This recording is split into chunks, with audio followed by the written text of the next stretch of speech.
Selanjutnya nih Kak, bakal ada pertanyaan dari Mas HMRH. Kita udah ringkas khusus.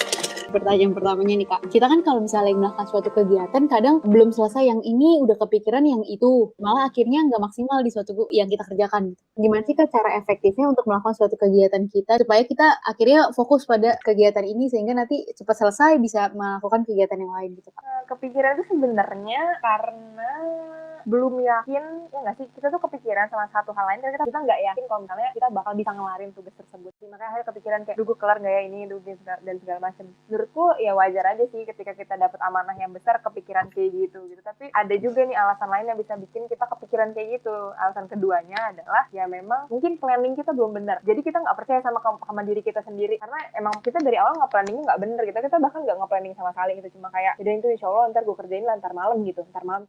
Tapi kan ntar malamnya itu kapan gitu, nggak pernah didefinisikan, jadi kita takut sendiri gitu. Kalau menurutku sih kayak gitu ya. Jadi kalau aku ketika memang lagi banyak tugas, misalnya waktu semester 7 tuh kayaknya semester yang paling gila kayaknya waktu aku di TI, yaitu praktikum, terus juga aku ngasisten laboratorium, terus juga jadi menteri. Ada masalahnya yang kayak emang udah stres banget gitu ya, gimana nih caranya bisa belajar pas awal buat praktikum, nyusun laporan yang minggu lalu, dan semuanya bisa jalan dengan baik gitu. Kayaknya bisa-bisa tuh kepikiran terus gitu kan, nggak jadi malah jadinya nggak fokus nih ngerjain kementeriannya atau ngerjain yang lain tuh. Dan aku biasanya ngantisipasinya, aku planning seminggu gitu. Oke, gue udah tahu nih ya, hari Senin adalah hari praktikum. Butuh waktu berapa lama sih buat belajar tes gitu. Kita udah pastilah udah bisa ngira diri kita sendiri gitu. Kira-kira kemampuan menghafal kita seberapa banyak. Kemampuan kita latihan soal, misalnya kalau soal latihan itu berapa lama. Dan itu di plot gitu. Kalau misalnya punya waktu seminggu, ya udah gitu. Misalnya belajarnya hari Selasa, misalnya itu Senin depan ya. Sekarang masih Minggu gitu. Sekarang karena Senin juga deh, praktikumnya Senin depan. Ya udah di breakdown gitu untuk mencapai tujuan kita kan adalah misalnya praktikum dengan selamat gitu kan. Gimana caranya praktikum untuk biar selamat gitu? Oke, belajar, latihan soal, ngapa-ngapain gitu. Ya udah pikirin aja gitu. Belajar bisa kapan, Selasa. Misalnya oke, Selasa gue butuh 3 jam gitu. Ya udah 3 jam, jangan diganggu-ganggu hal yang lain. 3 jam misalnya dari jam 9 malam sampai jam 12 malam gitu. Ya udah matiin HP, fokus aja belajar gitu. Jadi karena kita udah yakin sama kemampuan diri kita sendiri, kita put trust ke diri kita ikhtiar, pada akhirnya ntar Allah yang ngatur lah apakah itu ngelotok atau enggak, tapi akhirnya kita ikhtiar dulu. Ya udah kita fokus 3 jam, terus ya udah terus lihat jadwal latihannya kapan. Kita ngejadwalin oke, karena hari Sabtu misalnya gue ada kementerian nih full dari jam 6 pagi sampai jam 8 malam misalnya. Cuma punya waktu untuk hari Sabtu itu jam 8 sampai jam 12 lagi gitu karena harus tidur kan. Itu minggunya ada kegiatan, ya udah maksimalkan si waktu jam 8 sampai jam 12 itu buat latihan gitu. Intinya jangan bisa nanti gitu. Takutnya malah tiba-tiba udah hari Minggu aja, besoknya Senin gitu. Jadi semua breakdown lah gitu. Itu baru satu ya praktikum, karena pasti kan ada kegiatan-kegiatan lain juga gitu, mau kementerian dan segala macam. Misalnya ada mau nyuci baju, ya kan itu juga harus di-planning loh sebenarnya. Kalau yang anak kosan yang nyuci baju, kayak aku misalnya nyuci baju hari apa, kapan, dan paling intinya banget mah ya jangan ambil kegiatan banyak-banyak lah yang harus benar-benar bijak ketika teman-teman mau ngambil amanah, karena semua amanah itu dipertanggungjawabkan teman-teman, bukan cuma amanah ya makan minum dan segala macamnya kita dipertanggungjawabkan itu. Jadi jangan main-main, planningnya benar supaya nggak kepikiran dan yakin sama kemampuan diri, yang penting ikhtiar dulu.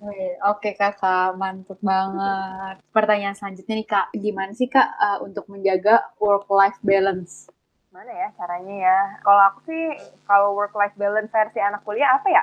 Berarti kuliah sama berorganisasi ya. Life-nya apa ya? Definisi life-nya mungkin setiap orang beda-beda ya. Tapi kalau aku tuh alhamdulillahnya, aku bersyukurnya aku nemu lingkungan yang memang aku suka gitu. Orang-orang yang memang tumbuh bersama aku dari tingkat 1 sampai tingkat akhir, yang udah tahu lah kayak misalnya Yunda tuh pernah melakukan kesalahan ini, kesalahan itu. Orang-orang yang sama-sama bertumbuh gitu. Dan menurutku itu pancing yang menyenangkan ya tentang kuliah, karena kita 4 tahun, 3 tahun bisa bareng orang-orang yang sama gitu. Misalnya Adel udah 2 tahun nih dia merah gitu kan. Itu kan ada teman-teman yang udah berkembang bareng-bareng juga gitu. Dan akhirnya ketika udah pusing di kampus, pelarian gue ya udah gitu, sekolah, adik-adik sekolah, kementerian gitu loh. Jadi pelariannya adalah ya organisasi tadi itu. Sebenarnya selain itu juga untuk salah satu cara untuk mencapai tujuanku, tapi juga buat hal-hal yang juga menyenangkan hati aku gitu juga. Selain itu tetap juga aku selalu luangin waktu buat cerita ke orang tua, cerita ke teman-teman, ngobrol sama teman-teman. Dan kalau misalnya emang lagi makan siang atau gimana ya makan aja, nggak usah ngomongin yang lain, ngomongin kerjaan, ngomongin kampus, ya udah makan aja gitu. Dan itu menurutku juga salah satu cara menjaga kewarasan juga ya.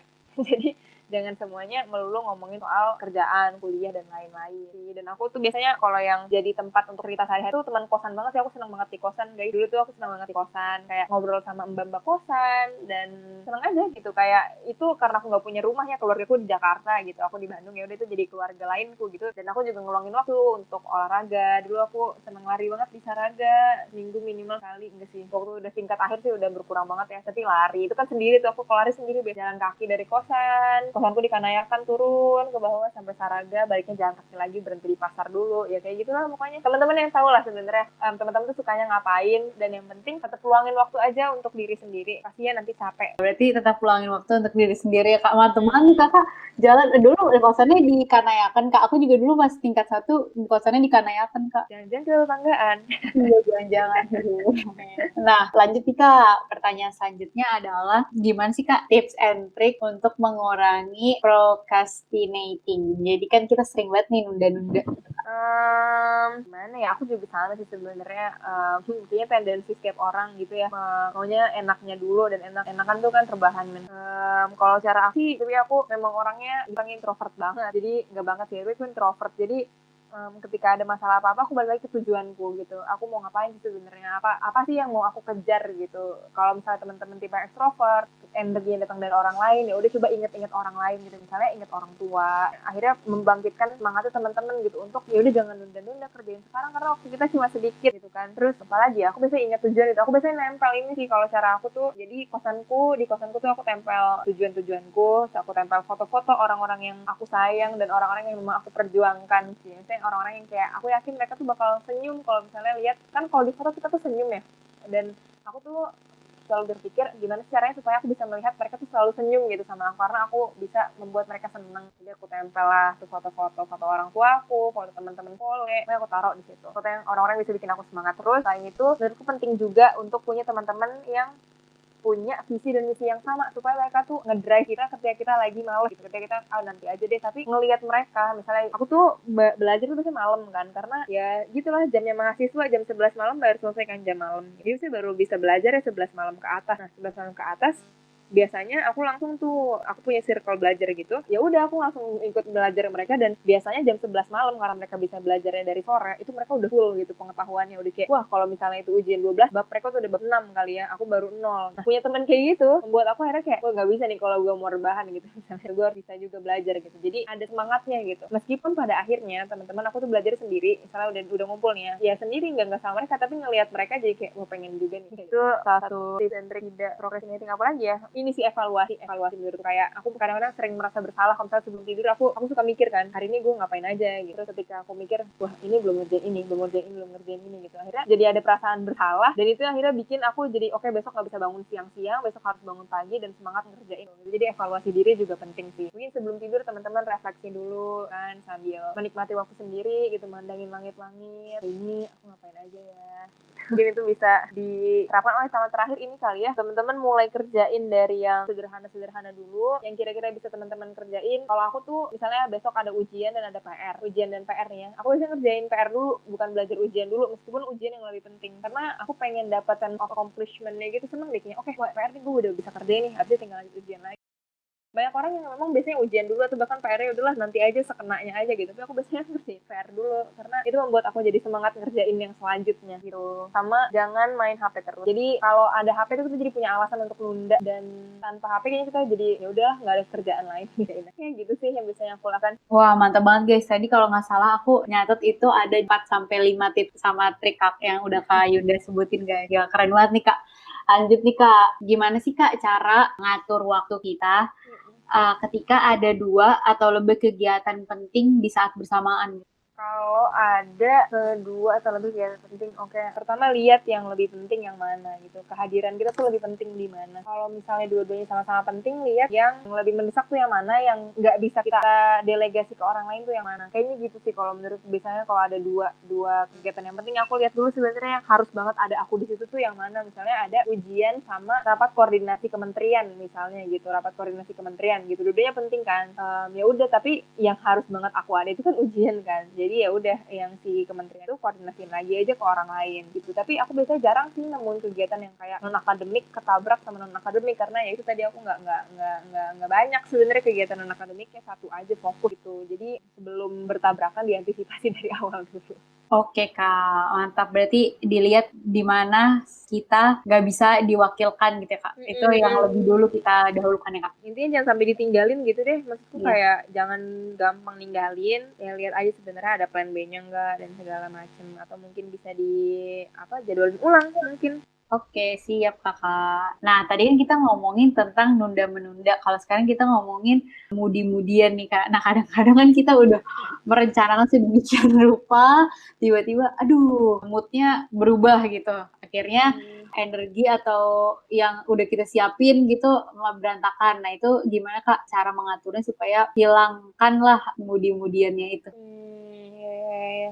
Kalau soal mudi, kayaknya langsung cari teman aja sih menurutku. Cari lingkaran yang positif, yang membawa energi baik kita ya. Untuk dua sih ya, kalau misalnya memang teman-teman tipe energinya datang dari orang lain ya, cari teman, cari lingkungan yang baik yang memang memaksa teman-teman untuk ikut positif juga gitu. Itu satu. Sama kalau misalnya memang teman-teman nggak terlalu suka keramaian, tapi lagi bete dan emang suka sendiri, ya udah menurutku ambil waktu buat istirahat aja 15 menit itu nggak salah sih sebenarnya. Nggak salah sama sekali kalau misalnya mau istirahat, karena ya kita bukan mesin, kita manusia. Dan kalau yang muslim kan kita memang ada waktu istirahatnya ya, kayak waktu sholat gitu. Jadi ya memang kalau misalnya sudah azan, ya udah langsung gitu, langsung emang udah dipanggil, ya Allah manggil buat istirahat sebentar, kita sholat, kita ngobrol dulu, ya Allah ada masalah ini dan segala macam, capek dan lain-lain. Jadi habis sholat bisa fresh lagi. Sholat juga waktu istirahat juga sih sebenarnya kalau buatku ya, kayak kadang tuh aku berasa banget waktu HP dulu sih, kayak gue enak banget nih waktu sholat gitu. Ada waktu jedanya dulu dari kehidupan dunia yang hingar-bingar gitu kan. Ya kalau soal mudi paling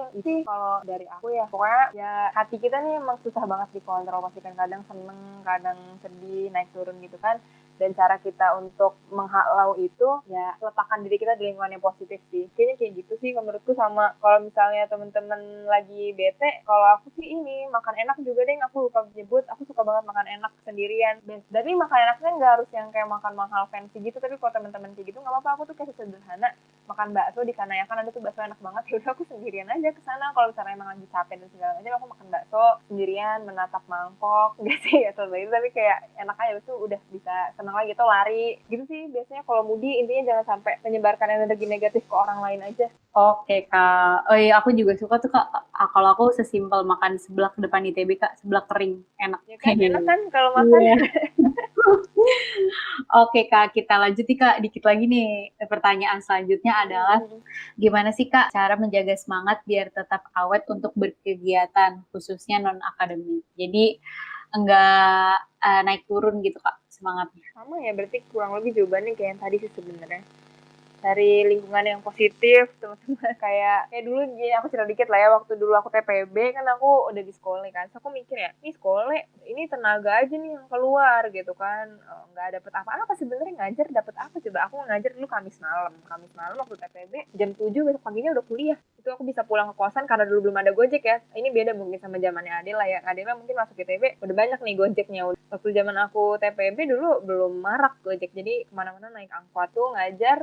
Kamis malam, baru kelar tuh jam 11-an kalau nggak salah. Terus jalan kaki tuh turun, udah nggak ada angkot, jalan kaki turun dari Cimbelui, turun sampai pertigaan Gandok, naik angkot, pokoknya naik angkotnya 2 kali, dari Masjid Dagus naik lagi gitu kan. Itu bener-bener menguji keimanan lah ya, menguji tekad gitu. Ya pasti ada kalanya kayak capek kan, mikir gitu, ngapain ya gue kayak gini, besok kuliah jam 7, kimia, aku nggak ngerti kimia gitu. Tapi pada akhirnya yang membuat semangat itu tetap ada, itu teman-teman gitu, teman-teman dan tujuan lagi ya. Ketika aku mikir ya udah, aku punya sesuatu yang aku perjuangkan kok di sekolah ini gitu. Dan teman-teman juga yang bikin aku akhirnya semangat terus ada di sana, karena lihat mereka juga semangat. Dulu aku pernah mikir sampai kapan ya gitu, sampai kapan ya aku bakal ngerjain ini gitu, kayaknya aku bakal bosen deh gitu, aku mikir kayak gitu. Tapi ternyata 4 tahun berlalu ya masih di situ-situ aja kegiatannya, masih pengmas juga meskipun bentuknya beda-beda. Dan tetap ngasih ini sih, ngasih waktu untuk istirahat gitu. Misalnya setelah jadi kefek sekolah, abis itu sebelum